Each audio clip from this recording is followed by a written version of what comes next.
Hello, hello, hello. Welcome, world. Welcome to Diva Divine's channel. What's good, fat boy? Hey, everyone. Hello, hello, hello. Good afternoon. I am full of life today, okay? Are we ready to read this book? Well, we got two of us up in here so far. In the meantime, I wanted to play a video that I had found, but I'm going to play the audio so we can listen. I'm not going to actually play the video. And we can listen to what Demetrius Smith has to say about R. Kelly in an interview he did on someone's platform. And the person who did the interview, the description in the description box is his URL. And you can follow the man and subscribe to his channel. He's pretty good. And we're going to take a listen, okay? We're going to take a listen to this. And this is Demetrius Smith talking about how R. Kelly tried to come on to him in a hotel room.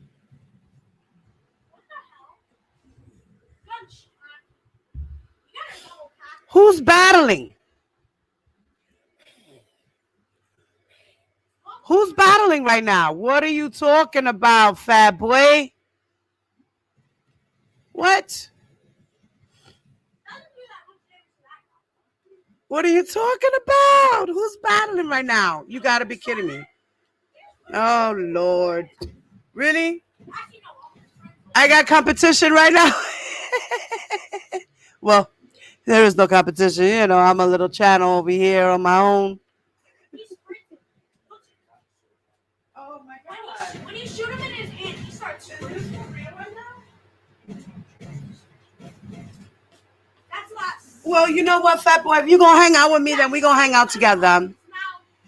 German Shepherds? Who the fuck are we talking about? Miranda Verde Mierda?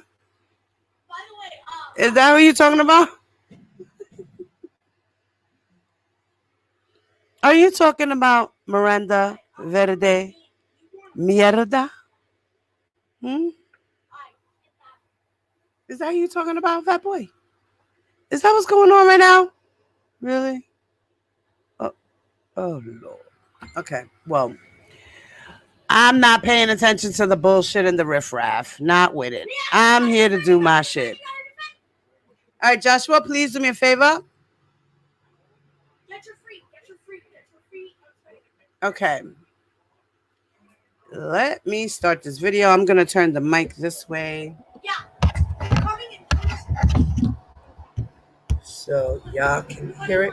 There we go. 19, 18, 17, 16, 15. Okay.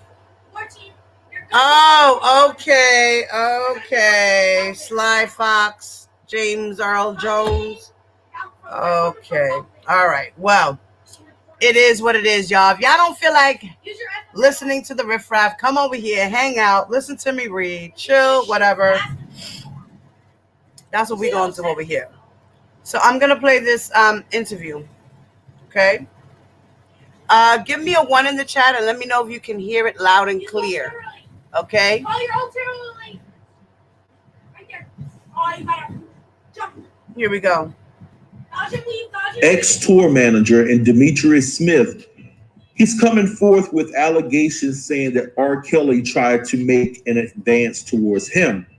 Now, this same tour manager is the one that I blame the most for the inability to run to Aaliyah's rescue when you knew that she needed your help, because you said in an interview that you saw it all over her face that something was wrong, and you neglected her, and you did an about face on the problems that Aaliyah was having, and you didn't even really pay attention to detail because you were too focused on the money. Let's just keep it real.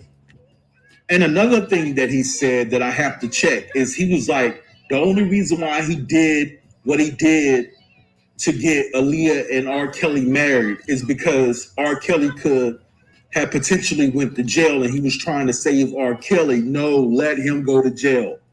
Let him go to jail. Why are you trying to save that man? You thought that he would change?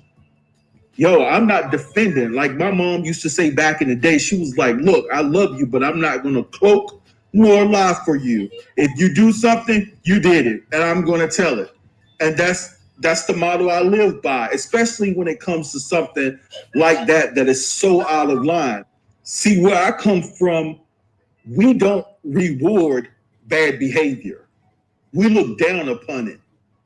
And there is no way in the world R. Kelly would have been able to last around people like me, my family. We would have took care of him. And then on top of that, turned him into the authorities. Because there is no way and there is no excuse for the reckless behavior of a Demetrius Smith who forged the paperwork so that R. Kelly could marry an underage girl. And then on top of that, now he's going to come out and say that R. Kelly tried him. Yo, you hold a lot of culpability.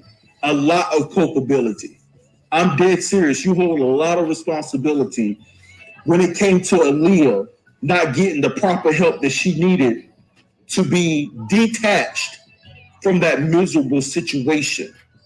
Anyway, guys, I'm about to show you a couple of quotes that Demetrius said that happened on the night that R. Kelly tried to, I guess, come on to him. So after I show you guys that, I'll be back with the rest of my perspective on this situation.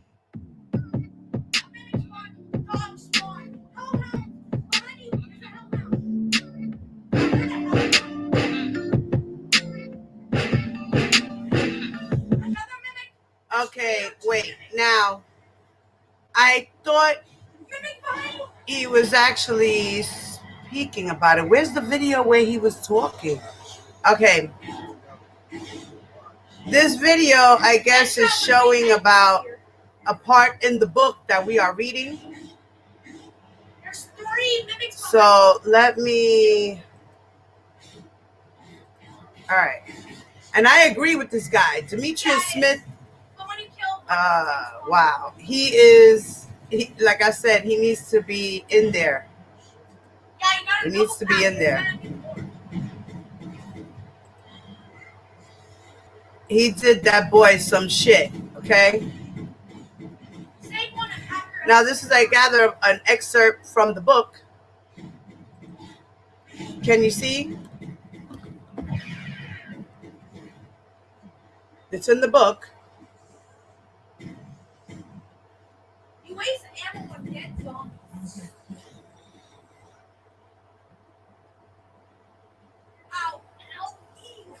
Yeah, now you see it says that I guess this is the part in the book that he's going to explain, you know. He said that he got some freaky ways. I believe he showed his ass to me, and I turned it down. I thought he was playing, said the man behind the man. Looking from the inside out, Arthur, but as you look and see shit now, he wasn't playing. Smith added, I went out and met two girls, brought them up, kicked it with them. After the girls left, Rob came in my room butt naked. I was like, what are you doing? He walked over to the mirror, leaned over and said, you want some of this? You know you want it. I took it as a joke. I said, you little freak, I'm going to get that. I walked up behind him. He didn't move.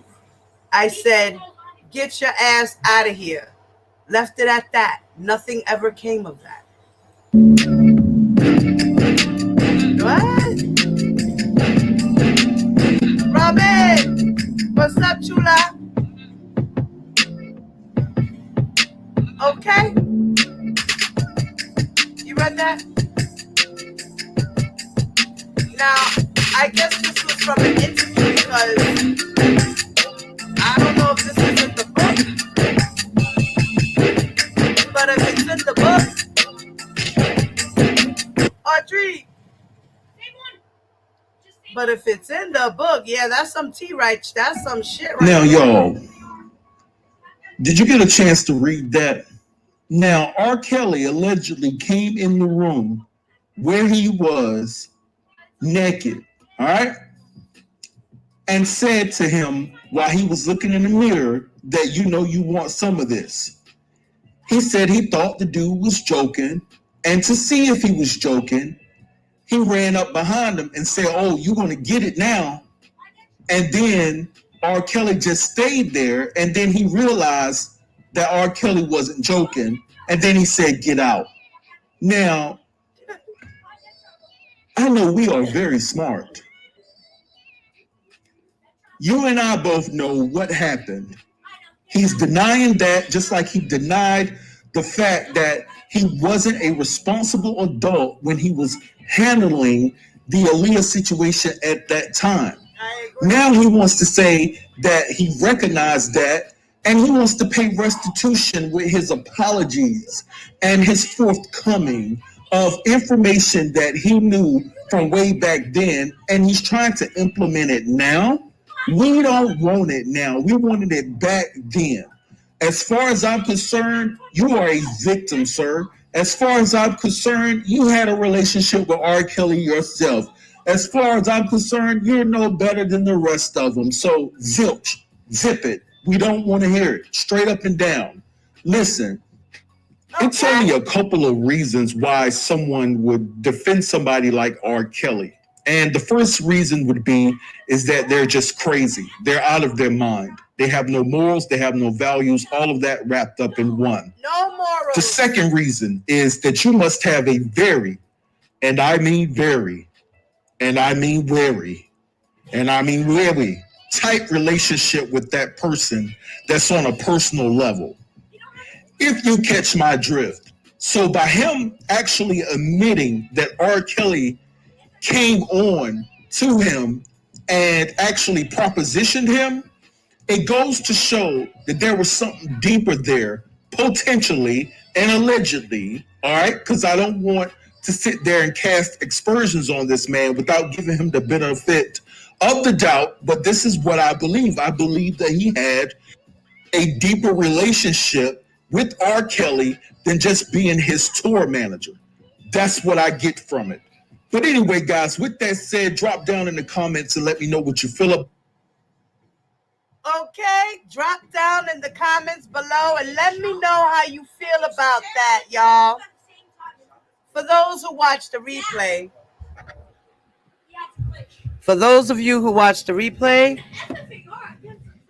let me know. And thank you for the Cash App. You know who you are. I love you. Thank you. Listen, this man should be in jail. He is the reason why R. Kelly is even more fucked up in the head than he originally was, if there was really some type of abuse when he was a child. Like, Demetrius Smith made it worse for this man. I agree with him when he says that he groomed him. I believe it. I believe it. And this is fucking sad. Okay? I think this is sad. You took advantage of a 17-year-old boy. Used him for his money, to make money off of him.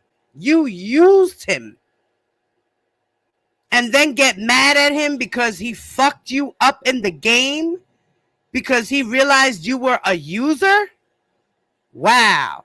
You're a dirtbag, Mr. Smith. You're a fucking dirtbag. Okay?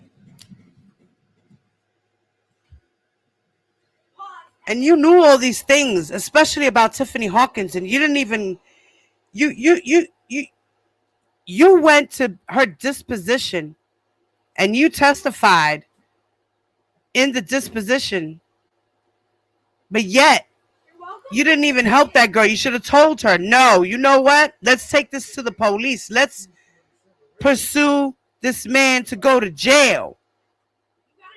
But everybody thought that he would get help, and everybody thought that he would change. But once he became a narcissist, It was a wrap. It was a wrap. He was trained. He was groomed. And that is sad. Hello, Mertice. Hi, Mama.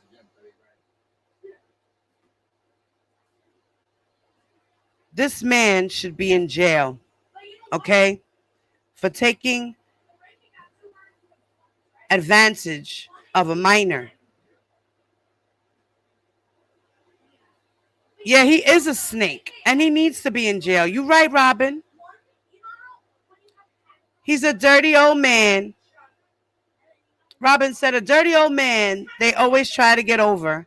Demetrius is a snake, too, and needs to be in jail. And I agree. I agree. I don't understand why the government gave him immunity. He should be in jail for having threesomes with him and entertaining this young man and showing him how to be a rock star. Okay? Let's put it like that. That he can have his way with women. As long as he's got money, he's got women, he's got power. He showed him these things. I believe it. Besides the fact that R. Kelly already had some type of narcissism, but he made it worse. And then the money gave him the power, and the power gave him the respect, and that was a wrap.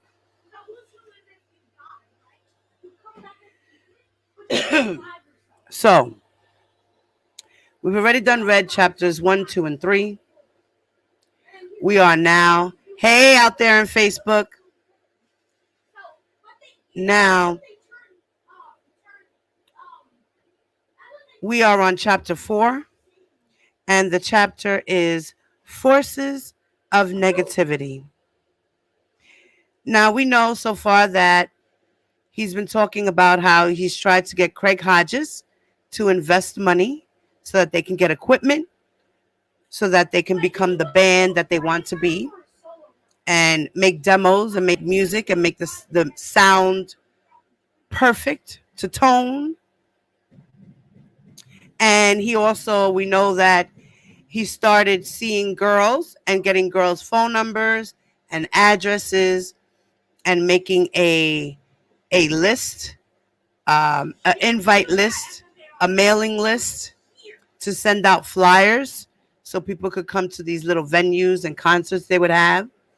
We also know that they were hanging out tough in the subways. This is how he made his money the most at the time. We know that R. Kelly at the time was 17. We also know that Demetrius Smith was 29. We also know that his sister, Carlita Hodges, had an affair with R. Kelly, which is what we were just finding out in the 3rd chapter. And she was 21 at the time, and R. Kelly was 17. She was also married to a basketball player, Craig Hodges, which is the man who invested in R. Kelly to help him to start his career. And this guy, Chuck, was part of R. Kelly's and R. Kelly's manager at the time. He was R. Kelly's manager. And he was the manager, and Demetrius Smith was his personal assistant slash soon-to-be tour manager. So at the time, he was just R. Kelly's personal assistant, getting 5% off of whatever R. Kelly made, right?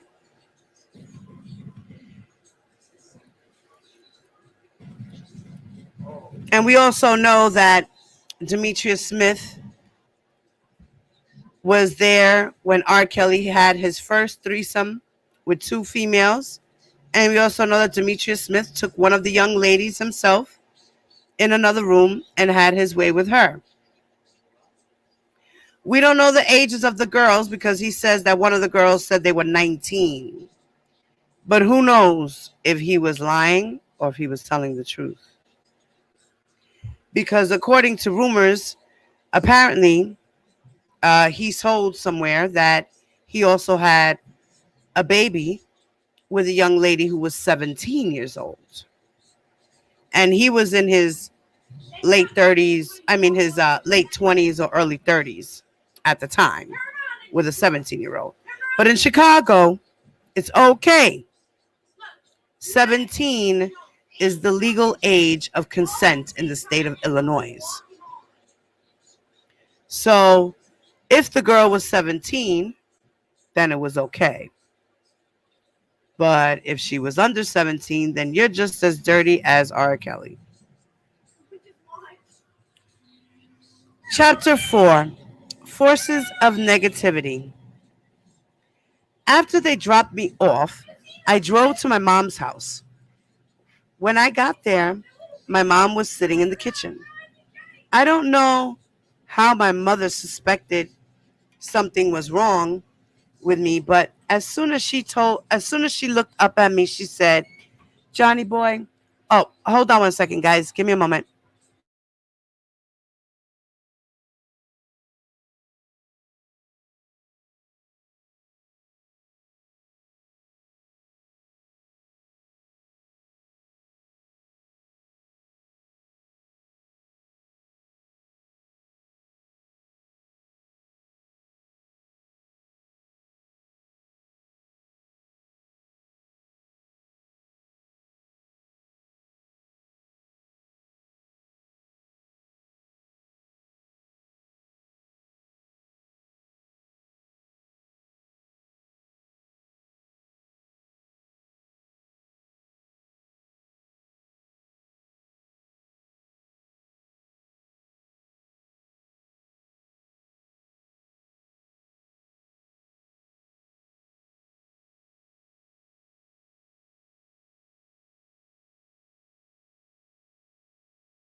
Sorry about that, guys. Sorry about that, guys. Okay. So after they dropped me off, I drove to my mom's house. When I got there, my mom was sitting in the kitchen. I don't know how my mother suspected something was wrong with me, but as soon as she looked up at me, she said, "Johnny boy, what's wrong? Babe, you look like something's bothering you." She was looking through the smile I had on my face. It was strange to me how Mama, excuse me, guys. Let me get a little something to drink my throat.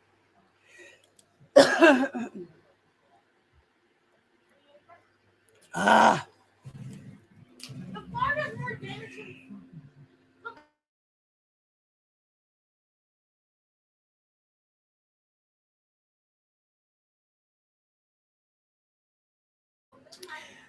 I'm in a lot of pain, you guys. My neck and now it's like the pain is moving down to my shoulder. And I got some little knot in the back of my neck. It's weird, a little knot, but mm. All right. So as I was saying, she was looking through. Hold on.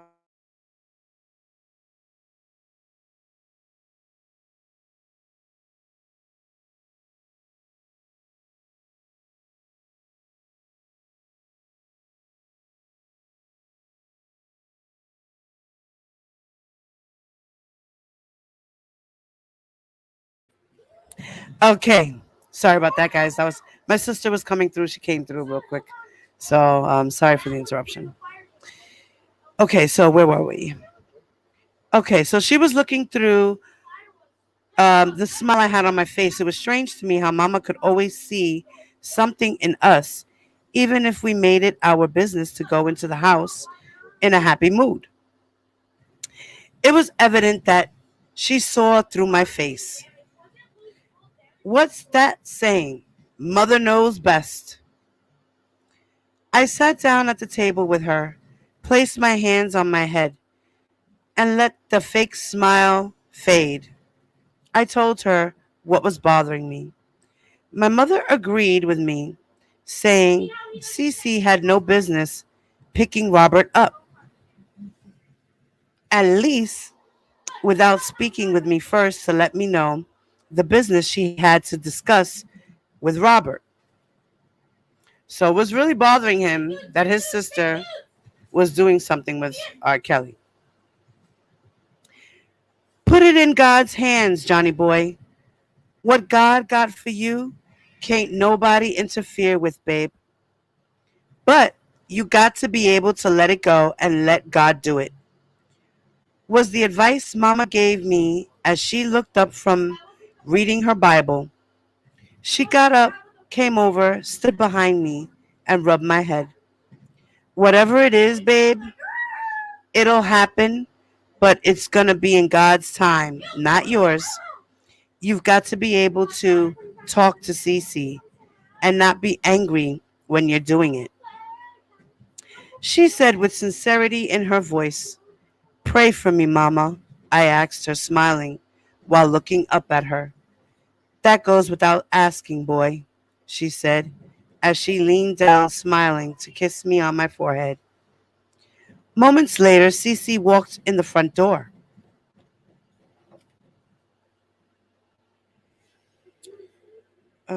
Shit, I lost my place. I did not want to see her. I just looked at her as she walked into the kitchen.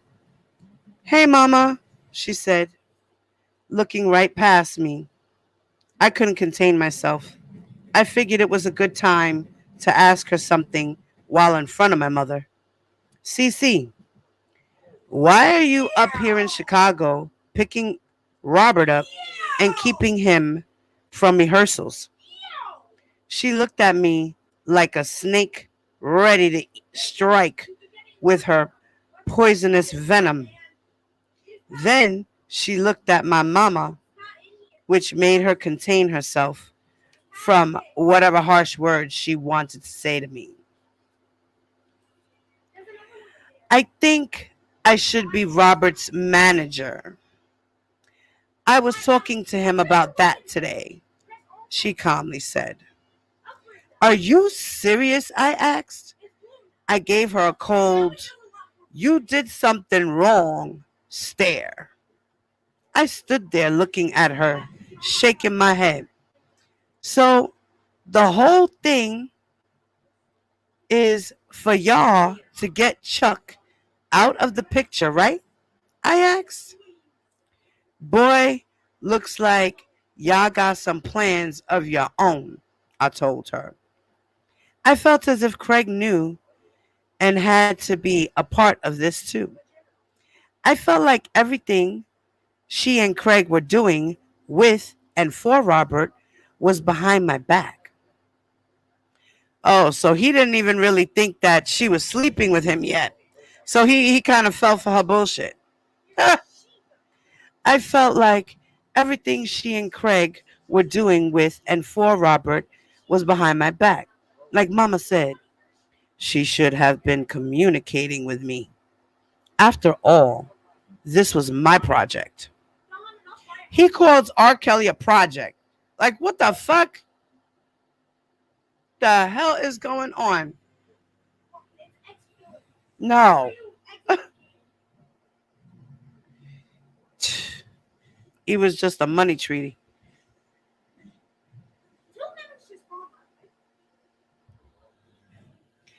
Why were they trying to take over? Or why didn't they at least have enough consideration of me to share some of their thoughts with me instead of going around me and behind my back as if I weren't important? It was bad enough they had no respect for Chuck's position as Robert's manager. But I was family. I had come to them for their help. The treacheries had begun. That much I could see. It hurt deeply to have my family act this way towards me. What you should be doing is helping me with this project by talking to Chuck about things concerning Robert and not up here chasing Robert down and disrupting everybody else's life, Cece, I said angrily, without thinking. And when I told her, you should be at home taking care of your kids, oh, that pissed her off. Cece had a bad habit of snapping at people and not having any restraint on the words she would use. But I wasn't ready for the response she gave me. Fuck you, motherfucker. Who the hell do you think you are? Before she could say anything else, I jumped up. Johnny, my mother yelled as soon as I stood up over my sister, looking to my mother and back again at my sister. Girl, you'd better get off. Girl, you'd better get yourself in order. You see, my mama here, don't you ever disrespect her again like that, I told her. I don't know what I was going to do, but she was not going to have a freedom of speech being disrespectful in front of our mother. Cece looked in my eyes and knew her little nasty mouth would get her in trouble that day. Angrily, she stood up and pushed past me, quickly walking in the back room. My mother knew my anger, and she knew its rage was because of the disrespect. My mother knew I would jump through a window or off the top of a building on top of a motherfucker for her, demanding her respect. After Cece had pushed past me, I walked over to my mother and I apologized to her for my outburst. I kissed her on the cheek and went down the stairs to my room. I heard Cece and my mother talking, but when I came back upstairs a half hour or so later, Cece was gone. Now, you're almost 30 years old. You trying to make money off of some kid going down to the goddamn subways so he could hustle up money for you and him. Boy, you better get a job. Why you ain't get a job? Why you ain't have a job? You trying to use this young man. Get a job. You bum. Living in your mother's house, you almost 30. The fuck? Mm-mm-mm. I'm shaking my head. Mm-mm-mm.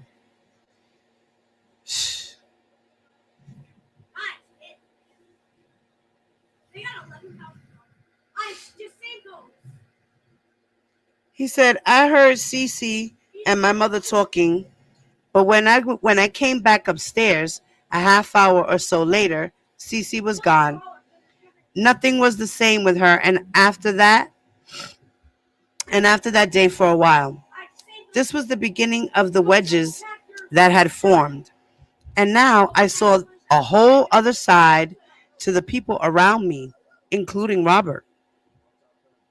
The next day at the studio, I got a chance to talk to Robert about the confrontation I had with my sister. Now, where was Robert's mother? Why is his mother not in this? Why is his mother not in this? Why was his mother not looking out for him? Where was his mother? The Boski want to talk about where were the parents? Where was R. Kelly's parents? Where was his mother when these people were taking advantage of this young man? Where was his mother to teach him how to read and write?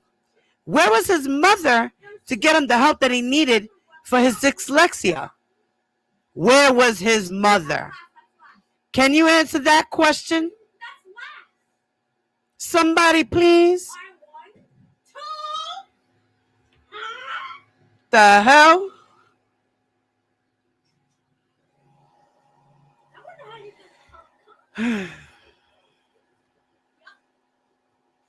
He told me Oh, I'm sorry. The next day at the studio, I got a chance to talk to Robert about the confrontation I had with my sister. He told me he knew about it and said Cece had called him and talked to him about it already. So now she called R. Kelly so she can hide her story, so she can say, listen, I told him that we were talking about me being your manager. So if he asks you any questions, that's what we were doing. Because in the real reality, she was having sex with him. Wow. And the plot thickens. I asked him what was going on with them. I also asked him about the conversation they had regarding her becoming his manager. Bruce was at the soundboard eavesdropping. Let's go outside, Robert suggested. He had a look on his face as if he was about to do a man thing for the first time. Life was growing into something new for Robert. He was having growing pains, I believe. Yeah, he was 17. Damn right he was having growing pains. The fuck? Ugh.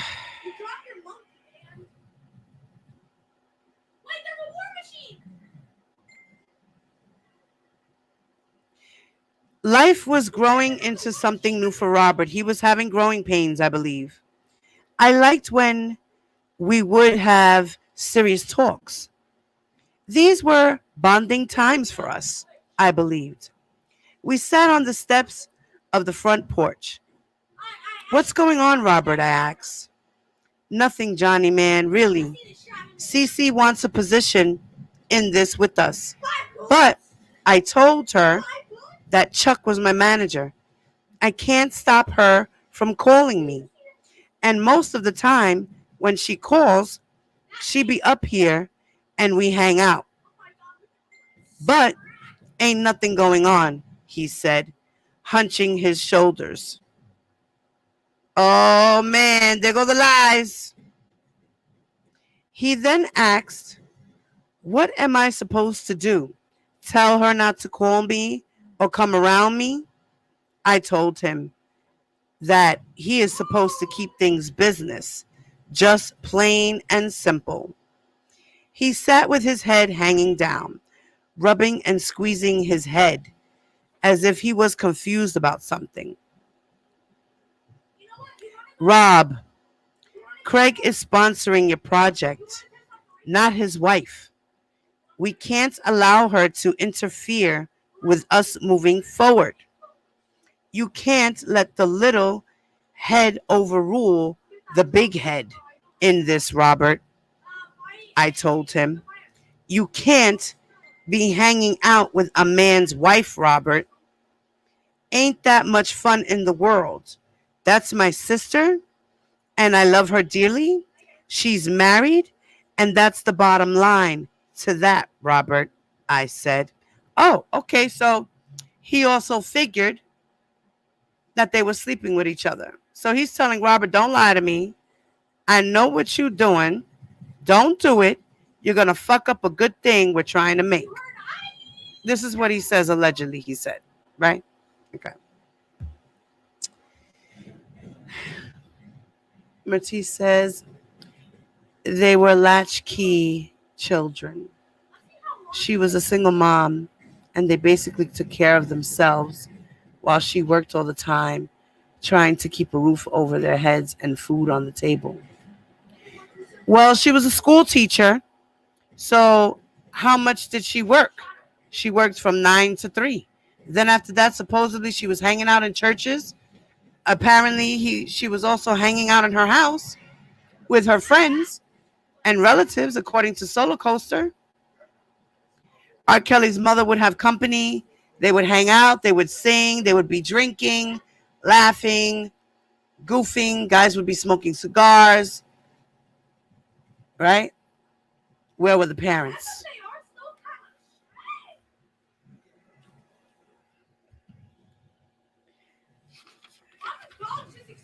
So Then she looked at my mama, which made her contain herself. Oh no, I'm sorry. Oh, where am I? I lost my spot, y'all. Okay, wait. Okay. Simple. Okay.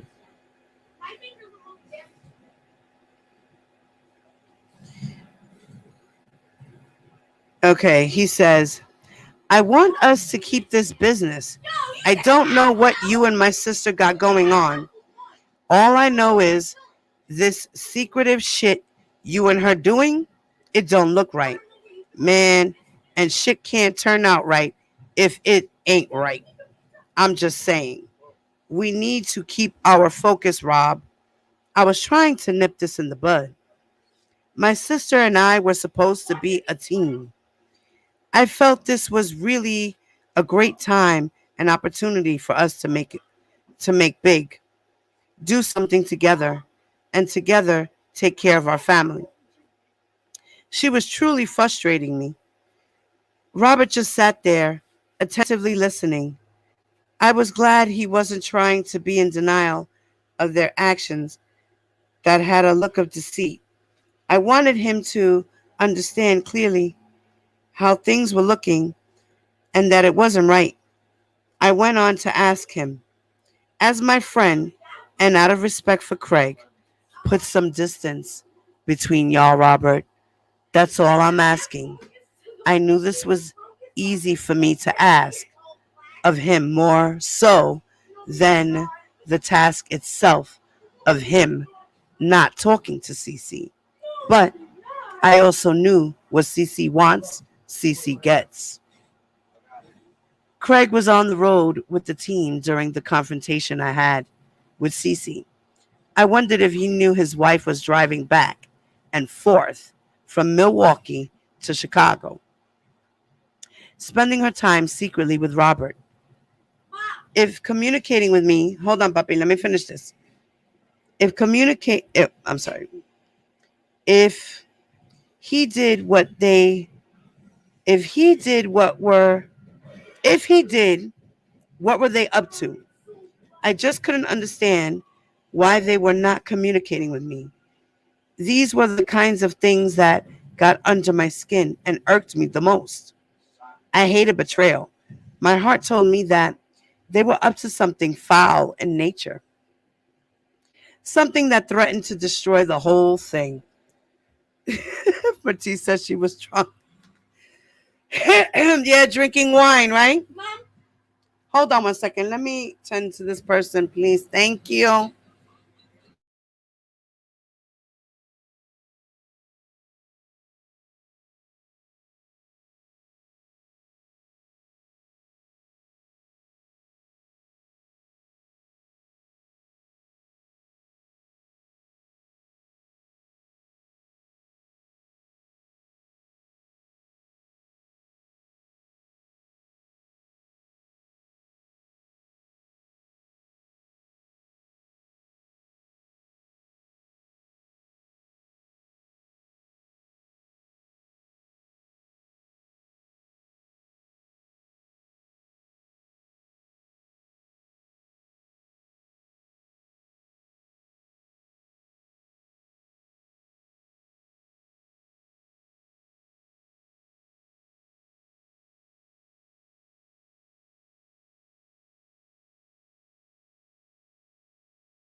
Okay, sorry about that, ladies and gentlemen.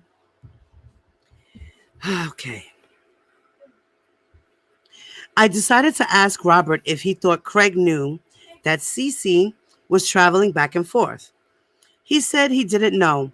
He said whenever he talked to Craig, he never mentioned anything about Cece. Robert seemed stressed, so he stood up. Man, I just want to focus on this album. Cece is a cool person and she's fun, but I just want to finish this album, Johnny man.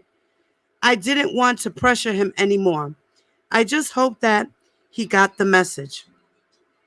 I just hope he was being truthful and that there was nothing going on between him and Cece. I stood up and put my arm on his shoulder and then told him, let's go do that then. Let's go finish this album. When we get back inside the studio, he went straight to the drum machine and began to lay down a beat to a song. Robert didn't talk while he worked. He focused. His focus took him into another zone. It was amazing to watch him and to be there when his songs materialized. He wrote what he was living, and when it was a finished product, you saw a glimpse of his heart. That night, he wrote a song called I Can't Wait. As Robert stood in the recording booth singing the lyrics to that song, I thought about Cece. I thought about how much I loved her and about how much I really wanted us to get along. As I looked at Robert and thought about her, I got sad. I was caught between a rock and a hard place. I didn't want to push Cece away because family was important to me, and she was family.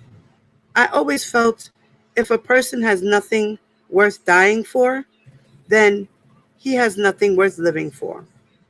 Family to me is all that. My life is dedicated to the prosperity of my family. I watched Robert in that booth, and I thought to myself, I would make a determined effort to get to the heart of my sister. We needed to be on the same accord. As the days and weeks went on, Robert and I stayed in the studio, working with the band, and performing shows were no longer on our schedule. We attended one, maybe two rehearsals after Robert's last no show. There was no money coming in for any of us, but I felt Craig and Cece were seeing to it that Robert had money in his pocket, even though they thought that no one knew. Cece even started getting close to Robert's family and spending time at his house with his mother. Cece was like a Delilah, you know, the woman who seduced a fooled Samson. She and her cunning ways were moving in. It became more and more visible that Cece and Robert were spending a lot of quality time together. People were starting to talk, and rumors of them having an affair were going around throughout his and my family. Whenever Cece and I were together, I had to really humble myself to prevent an argument. We weren't functioning as a team growing together. We were shutting down. The forces of negativity were coming from all directions, like termites tearing our house down. Things were ugly. The band was totally frustrated, and after a few more weeks of cancellations, the band decided to break up. They were upset and disappointed in how things turned out. They regretted the fact that they gave their time and did not feel that they were included in any of the plans being made. None of them felt that Robert looked at them as part of his group. They felt that he was on a personal mission and not considerate of what anyone else was going through. There goes that narcissism. They all wished him well, but did not feel that there was a place for them in his vision. Chuck at the same time was upset with the way Craig and CC were going all around him to get to Robert. He also felt that Robert was no longer communicating with him as they had in the past and began to regret the decision to get involved with Craig. Things were going in an entirely different direction than I wanted. Both Chuck and I were upset over the band breaking up. What should have been the building of a great corporation, the Dow Jones, was collapsing. Disrespect was an understatement for the way Craig and CC were making moves with Rob without consulting Chuck. He asked one day, Demetrius, what are they trying to do? Or what is it that I'm not doing?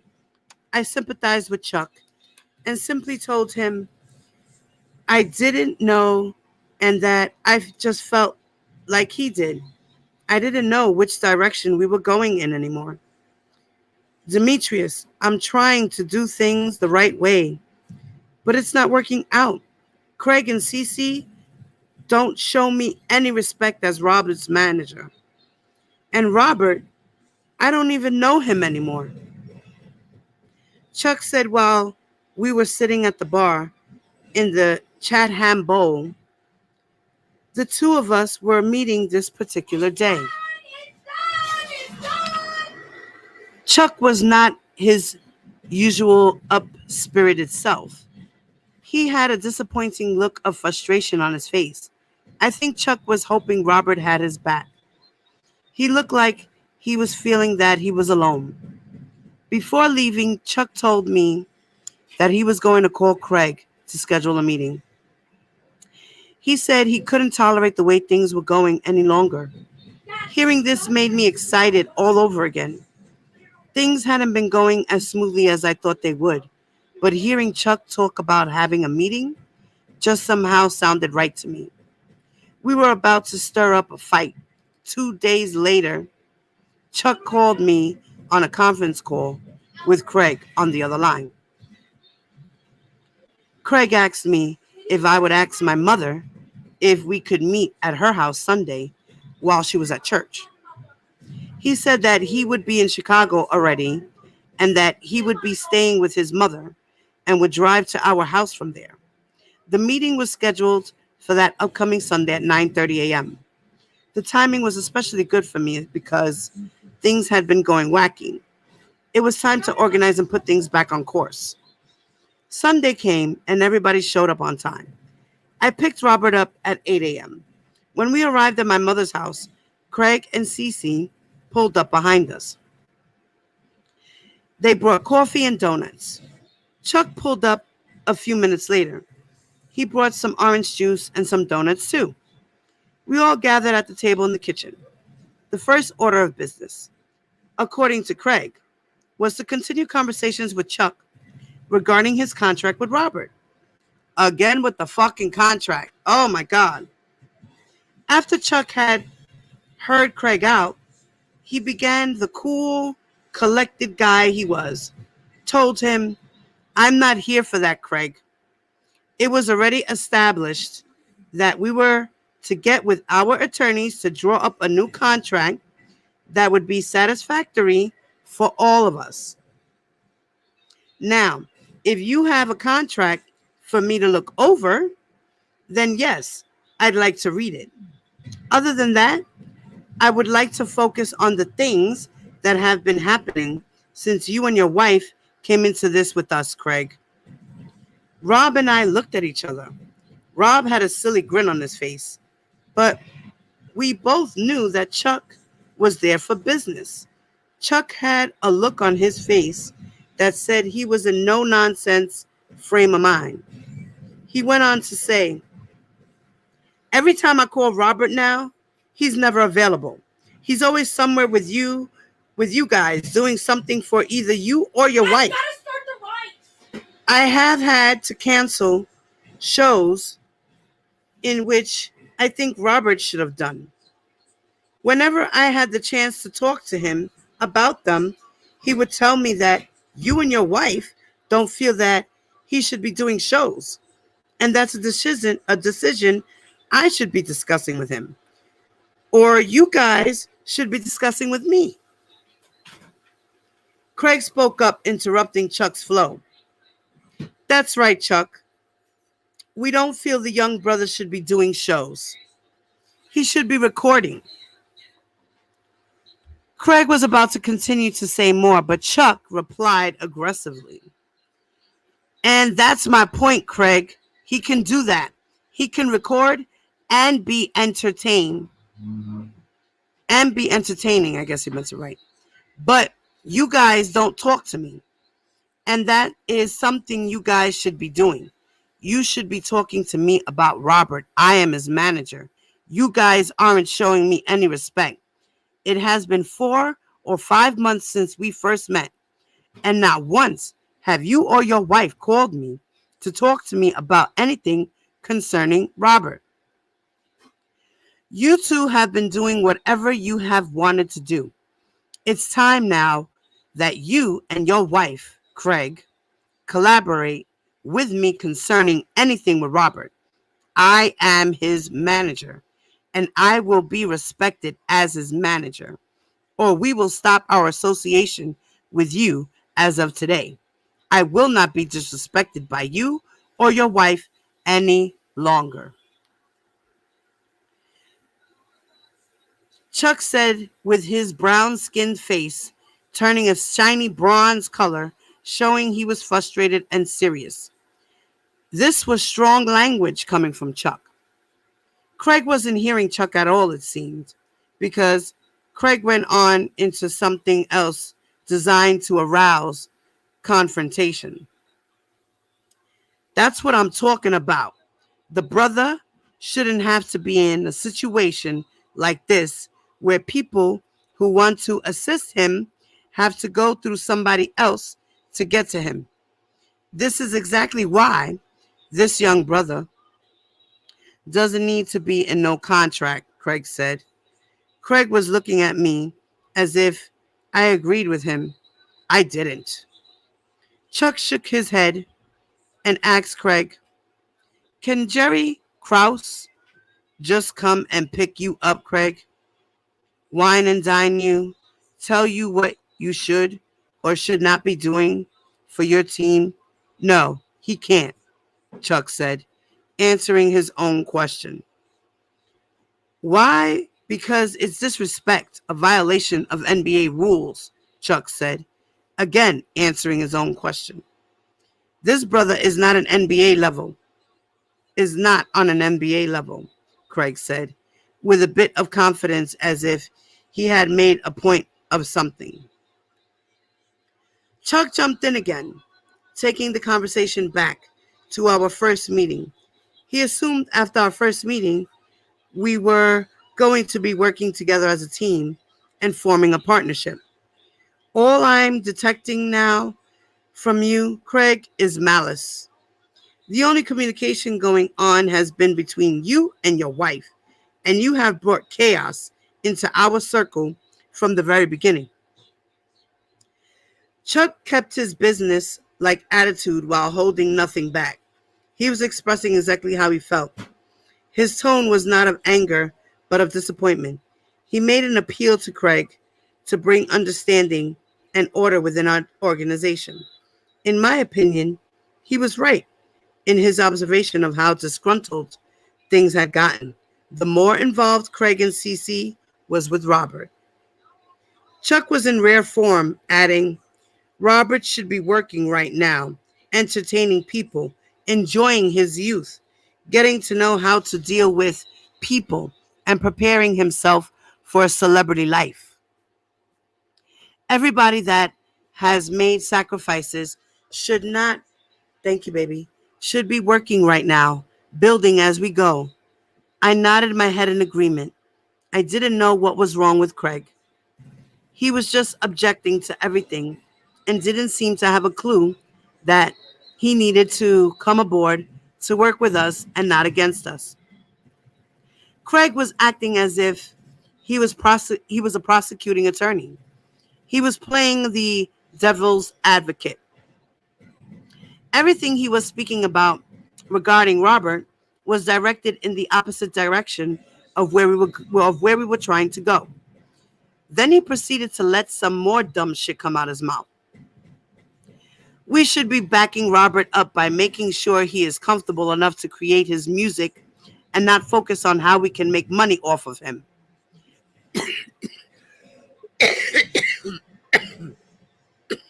Excuse me.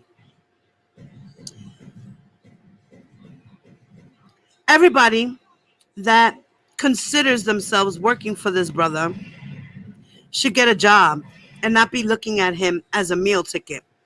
Facts. Didn't I just say that? I said that. I agree with you, Craig. Everybody in this picture should be getting their own job instead of trying to freeload off this kid. I agree.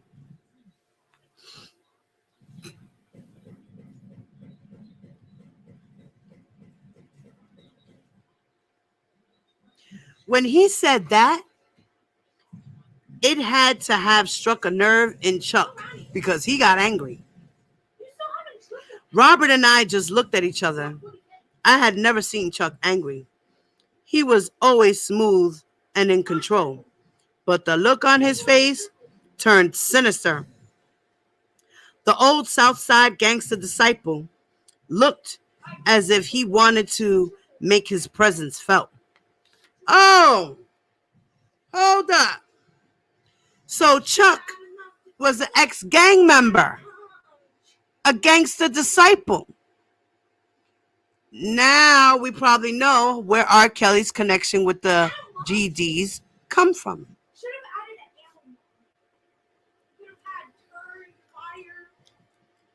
Wow. Wow. Wow. I get it. Wow. Okay. Okay. Okay. Okay.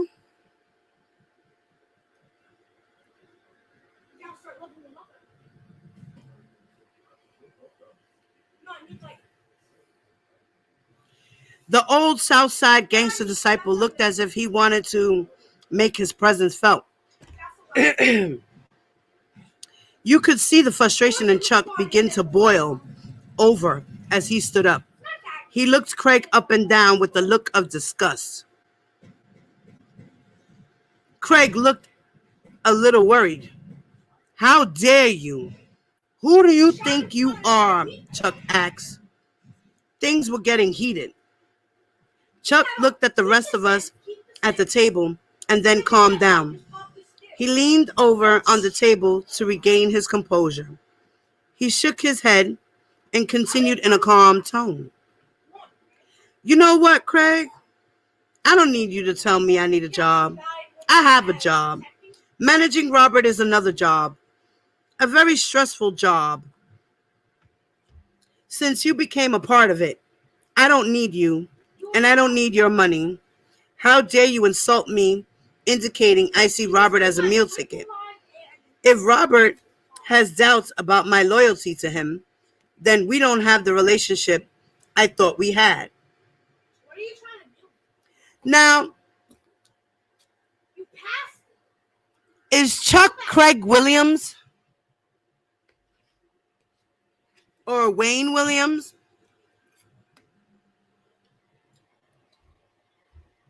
In there, weapons, behind you, drop down. I'm trying to think. Behind you, up there, through here, then down there to the left, down to the left. I think they're talking about Wayne Williams. I think Chuck is Wayne Williams. What? Chopper gunner? Because Wayne Williams, I believe, was his manager at the time, or his AR person. I don't remember correctly. We need to find out who this Chuck person is. Hey, Aisha. I'm eating. Sorry, guys. We're going to mukbang this one out for a moment. Mukbang? Yeah, mukbang. There you go, mukbang. Mukbang. My son corrected me. I love him. MUCK. Mm. By the way, I took that out for you. The thing I burnt my hand.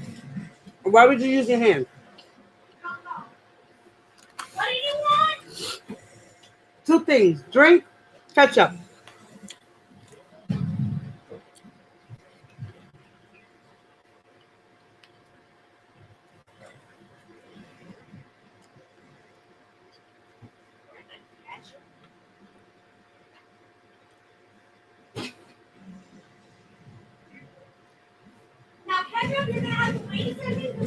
It was obvious Craig was not going to reconcile and be on the same page with us. Thank you, baby.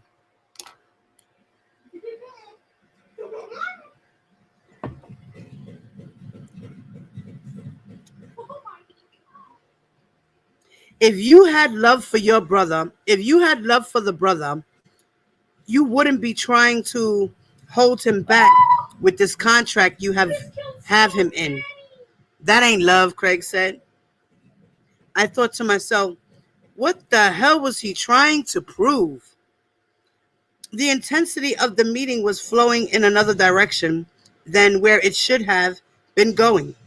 The whole time, Robert sat still, saying nothing at all, even though the topic was all about him. Chuck was right. We should have been at this meeting reading over a new contract or signing a new deal. Most certainly, we should have been meeting over something that was joining us together, not separating us. We should have been turning the page of progress. Yet, here we are, here we were, instead of progress, we were regressing. I decided to step in at that point. I stood up. Hold on, y'all. We need to gather ourselves and focus on getting this thing right. Chuck is the manager. Maybe we need to work more closely with him, I suggested. While I was talking, Chuck settled himself down and began taking papers out of his briefcase as well as writing something on a blank sheet of paper. Hey, Flawless! Chuck interrupted me as I was speaking and turned to Rob. Robert, I would never do anything to hurt you or hold you back. But as of today, I won't work with Craig or his wife. And if you insist on doing so, then I resign as your manager. I'm leaving now. Are you coming with me? He asked Rob. Man, Chuck, we don't need to do this, Robert said. Chuck then handed Robert a piece of paper. This is a release freeing you of any contractual obligations you have with me. I cannot and will not work with them, Chuck said. When Robert didn't respond, Chuck began putting his papers back into his briefcase. Excuse me. It was a sad moment. Robert asked Chuck to hold on and told him he was just upset. Suggest to Chuck that we should work it out, but Chuck was serious. We just sat there and watched him while he finished stuffing all those papers back into his black briefcase. Once he was done, he walked over to me, reached out to shake my hand, and cautioned me to take care of Robert. He said he knew my heart was with Robert. Hold on, Chuck. We can work this out, I said. But he waved me off. I don't want to do this anymore. I thought this was going to be a better situation for us, Johnny. And I know you meant well, but I can't do this with them, Chuck said, pointing and waving at Craig and Cece. Chuck, this ain't the way to do this, man, I said. I wanted to make sure that I was showing compassion, but I didn't want Chuck to do what he was doing. At this point, he was compromising of what we were doing, what we were trying to do. I knew what he was feeling, and I was on his side, but Chuck was not paying any attention to me. He was hurt, but he stood strong. He had laid his cards on the table, and I felt he needed to know where Robert's loyalty lied. Robert didn't have any loyalty for him. He didn't even respond at all. When Chuck was done putting his papers into his briefcase, he closed it and made his way to the front door. As he was walking, Robert mentioned and whispered to me, "Johnny, go talk to him." Chuck was already out the front door. When I got outside, his car was pulling off. "Chuck!" I yelled to him, but he didn't stop. I stood there for a moment before going back into the house. I didn't feel good about this at all. At one point, we were all in a perfect situation, feeling that we were all put together to be a blessing to one another. Now, within a matter of months, the dream was beginning to turn into a nightmare. This was not supposed to be happening. I was saddened. When I went back in the house, everyone was still sitting at the table. I glanced around the faces and knew I was alone now that Chuck was gone. I believed that Chuck was gone for good. I believed that Chuck was good for Rob, and he was good for the team. But as Robert said, he made his decision, and we just sat there and accepted it. Craig was sitting at the table looking over the release Chuck signed. After reviewing it, he stood up and walked away from the table. "Well, black man, you're free," he said, smiling at Robert. Surprisingly, Cece sat through the whole meeting and didn't say a word. But after Craig told Robert he was free, she told Craig that he should have an attorney look at the release and make sure it was binding. I felt that they had this planned from the beginning. It was obvious that their plan worked. "Where do we go from here, y'all?" I asked. "We continue in the studio," Craig said. "When Robert's done, we'll shop the demo," he said sarcastically, as if, "Oh, well, it's done. Next." Nobody said anything about Chuck after he left or about him leaving. It was as if he was never there. It was obvious Chuck's quitting was cool with everyone. On the way to take Robert home, I asked him what he thought about Chuck resigning. He said Chuck made a decision for himself, and all he wanted to do was finish his album. He didn't want to talk about what had transpired. We rode the rest of the way to his house, listening to his songs. That's how Robert dealt with things. He didn't want to face them. He would hide behind the music. Wow. He didn't seem to have any compassion regarding Chuck's departure. Neither did you. Neither did you. Because if you had compassion, you would have stopped that man. But no, you were more attracted to the money. Yo, you saw him, right? That's the boss that you need for the Easter egg. But you gotta fight him at the spawn and he doesn't welcome. Where was his loyalty to Chuck? Yo, that got me. Since the band broke up and Chuck resigned, we spent more time in the studio. The tracks Robert laid down were good, and we were confident that if his music were put in the right hands, a deal would be on the table. Being in the studio was all there was to do. We worked from 6 in the evening until 3 or 4 in the morning.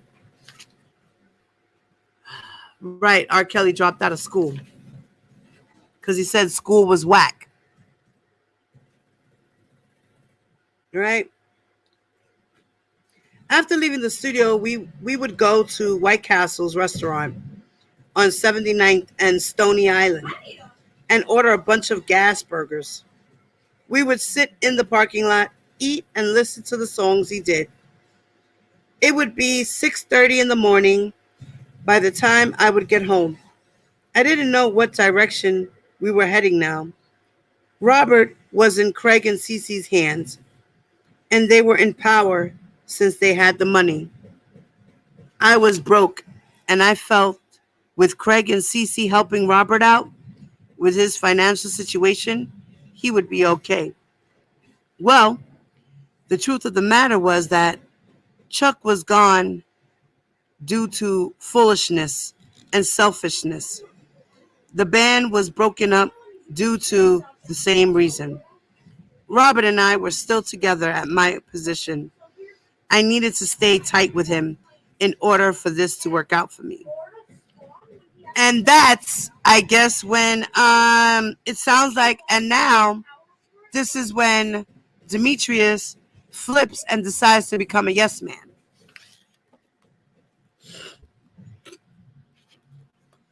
All for the sake of money, because he was broke and he wanted to live the life of R. Kelly. He wanted to be a star. And since he personally didn't make it, he decided to live his life through R. Kelly.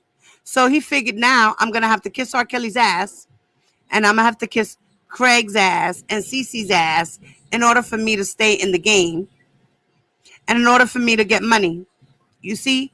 Now, this is what happens with people. This is what happened with R. Kelly's entourage. A lot of people say, why is it that nobody spoke up then and there when things were happening? This is why. Because everybody was getting paid. Nobody wanted to stop getting those checks. Everybody wanted to be rich. Everybody wanted to be somehow famous. So they decided to be yes men for R. Kelly and do as you were told to keep your money floating instead of doing the moral integrity thing. These people have no moral integrity. And for those who don't know, look it up. A lot of these people have no moral integrity. And it's a damn shame that all these years they let this man be the man that he was, all because they have no moral integrity. This is a sad situation. Robert already had narcissism. But these people turned him into a monster. Allegedly. That's how I see it. Reading these books and going through everything, yes, he became someone that people let him be. And he figured he had the money, he had the power, he had the respect. So people were going to do as they were told. And that's it. Either you do it or you don't. You can get the fuck out. That's how he was. And people were like, damn, I need that check though. I don't have a job tomorrow. Or damn, I like hanging out with R. Kelly and getting free benefits as well as getting paid. Damn, I gotta do as I told. You know? And that was the end of that chapter, guys. We will continue chapter 5. I'm going to take a quick little break. I'm going to come back on the live a little bit later. All right. And maybe we'll read some more. If I can get at least 2 chapters in, because these chapters are long, if I could try to at least get 2 chapters in later, it'll be cool. And so we will continue The Man Behind the Man. This is crazy, No, you hit it 3 times. You hit it 3 times and it's gone. This is the sad situation for R. Kelly. I actually feel bad for him, because these people, led him to believe that he can do anything.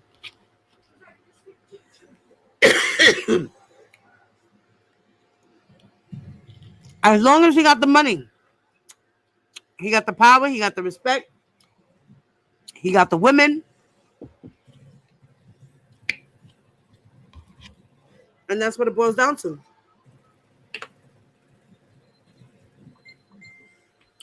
You know? Sex, drugs, and rock and roll, right? Huh? Sex, drugs, and rock and roll. It's crazy. You know?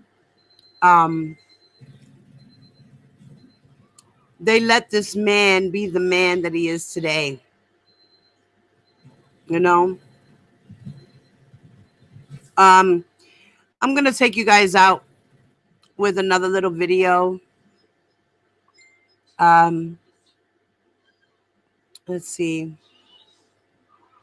We're going to talk. Let me see. Okay, yeah, let me look here. All right. Okay, I'm going to play a little clip from Demetrius Smith's page. This is his personal page on YouTube. And his title was Free Robert Kelly. And he did this video 1 year ago. And he's saying that free Robert Kelly, get him a psych evaluation. So we're going to play this. My name is Demetrius, y'all. How y'all? Hold on.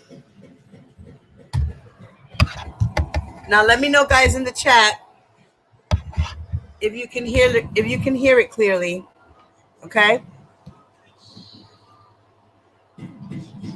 Give me a 1 in the chat if you guys can hear it clearly when I start. My name is Demetrius, y'all. How y'all doing, man? YouTube. And I say free R. Kelly. I know people out there got a bad taste in their mouth about me, but you know, that's y'all. That's because you're one with no understanding. And people don't believe what they see what they believe. And when you're looking at something that you know nothing about and you make a comment or your judgment, then that's exactly what you're doing. You're judging. Now, I know I've been on some YouTubers and I've been some bloggers and I've made some statements, and I wrote a book actually 10 years ago. And published it, 9 years ago. And it was pretty well known. At least all the big timers knew it. The people that were concerned knew it. And I say free R. Kelly. I say free R. Kelly for many reasons.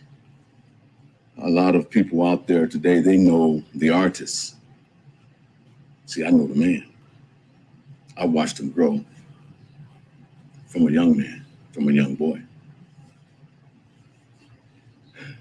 And I wrote my book again 10 years ago. I didn't write the book to hurt him. I wrote the book about me and what it did to my life. And I was honest as I could be. And I wrote some things in there that might have brought him some trouble, but I didn't mean it. But again, nobody would know about me had not I written a book. And Robert don't talk about anyone. That's how closed off he is inside of himself. Again, I say free R. Kelly. I say free R. Kelly because he has grown into who we perceive him to be, or people perceive him to be. Again, I know the man from a boy. Okay. And some things about him I didn't know until now, which gives me even a greater understanding of him. To say that he should not be confined, because we all were a part of his, all of us that attended his concerts. Go back to the first accusation. I'm gonna go way back to, I can go way back. But I'm just gonna say that free R. Kelly for many reasons, because again, we all are a part of the shape that he has become. See, Robert Kelly, his music was in an era and about lives. It changed lives. It helped lives. And then R. Kelly, again, hurt some people. But again, it goes back to who he is. And that's who you don't know who he is as a person. But he is not a monster. When I saw Gayle King's show and Robert Kelly said, it's not me. It's not me. It's not him. Like I said, I can go back further and I say free R. Kelly. I say free R. Kelly because if it was a crime that he committed, what was it, 20 years ago? Against, I don't know, I'm not accurate on my years right now because I'm not thinking about that. I'm thinking about Tiffany Hawkins, the first girl that he was patted on the back for. And Susan Loggins, who was the attorney that someone took her to. If it was a crime, then how could they make a deal? See, it was all about the money. So if it was a crime, it should have started with Susan Loggins. She should be prosecuted as well for not having him prosecuted or for not them getting him some help, even the management team. Because I brought it to everyone's attention that this is where Robert was growing because of what he has come up in. See, we're dealing with disabilities and he has them, yet he's a gift in his music. See, when you cut off the head, and that's what's being done right now. I say free R. Kelly for right now. I just wanted to start with Susan Loggins first. And the other attorney that I took Tiffany to. See, I didn't get no money from them. It's not about the money, see? And that's why I'll speak out now, you see, because all of them got money, Susan Loggins. And then what does she do? She'll go out and get other people, recruit people to prosecute Robert for deals.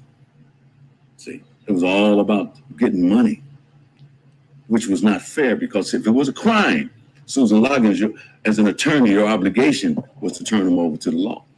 If she was a minor, not make a deal, even in the same case with Aaliyah.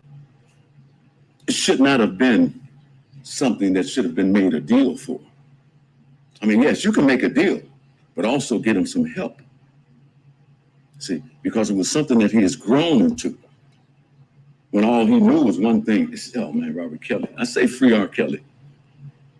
See, because even him being incarcerated, the devil wanted his head cut off. And he wanted to do something to all of us. See, writing is an inspiration. Robert Kelly has been an inspiration. His writing is an anointing because it comes from within. So I say free R. Kelly. That's where I'm at with this here. And I mean, like I said, I wrote my book 9 years ago, 10 years ago. It wasn't written to hurt him. It was written because I was locked up in a damn jail cell and I couldn't, man, the only thought I had was inside of me. And so I wrote that. And it's turned things so crazy. It has given other people leeway, you people that are prosecuting Robert Kelly, you people that are coming against him, when you all shaped him as well. See, you ain't supposed to help raise somebody and then cut their head off. It says it takes a village to raise a child. And if we're all not a part of helping something to grow better, then we're part of the evil. That's just the bottom line. We're part of the evil. And I think that you grow into a better person every day if you desire to grow. If your heart, see, I've done some things. I've been through some things. Shit, I still work on some things. Trust that. See, I'm gonna say that I thank God for Jesus. I thank for that. I'm thankful for what I've learned in religion, because it has humbled me. Okay. And that humbleness has turned into a mind thing for me because of what I've been put myself through since this whole thing, back to Aaliyah, back to Tiffany, back to the touring days. It changed the course of many lives, and a lot of people have been hurt. I say right now, free R. Kelly, because the administration, the system helped shape him, and they need to be held responsible, not just be people to come against him to shut him down and to cut his head off and to kill this man. This man is, I'm not saying what he did or what he didn't do. This man has disabilities, man. This man is sitting in there, and we've shaped his mind because his writings are inspirations. They're not written with hand and pencil and paper. No, sir. It's stirred up from what he lives. And this is how he talks. So I say free R. Kelly. And we need to look at the lawyers that's representing. We need to look at the record companies. And I can tell you stories on each and every one of them, man, because, see, free R. Kelly, because he deserves another chance to be helped. Helped, man. He's got to be a lonely man, and not because he's not a John Wayne Gacy or Ted Bundy. He's not one of them. He's not a John Wayne Gacy or Ted Bundy or none of those. I say free R. Kelly. In Jesus' name, we have to help that brother. And I say that the prosecution, his attorneys, should look at his disabilities because they don't see them. I'm not trying to stand back and just watch y'all just destroy this brother right now, man, because, and I think that this YouTube thing is something that has to go out, that gets out there. So I want it to be known, man, your attorneys, man, stop trying to fight what people assume that he's done years ago and help him, the man. Psychological, man. The boy needs to be talked to and not listened to, because that's what's happening. We've listened to the Pied Piper. We've listened to the Pied Piper. So I say free R. Kelly, because that's our brother. And I'm sure that everybody that has gone through some things with Robert, he's changed some lives, he's hurt some people. But at the same time, y'all thought y'all was really into him, or that he was into y'all. So you don't know what that man been through to make him who he is.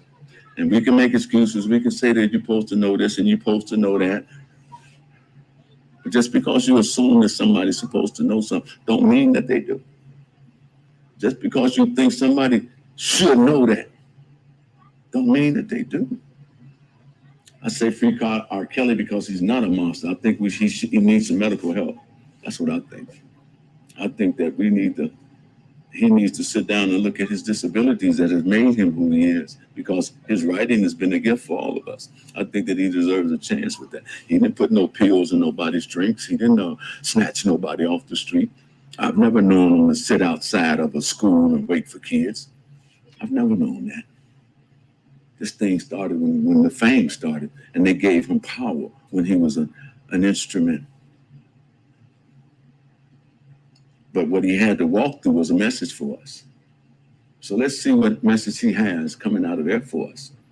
I don't think that's what the devil wants us to have.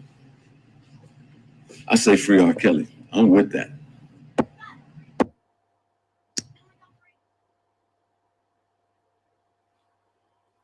Guys, don't forget to press that like button. If you are not subscribed to my channel, please subscribe to my channel. Hit that subscription button. Hit the notification bell on the side so you can catch my videos as I upload them. And please leave your comments below. What do you think about what Demetrius Smith had to say about R. Kelly freeing him? And what do you think? What are your thoughts about this book he wrote? Don't forget, guys, hit that like button. I love y'all. I will see you guys later.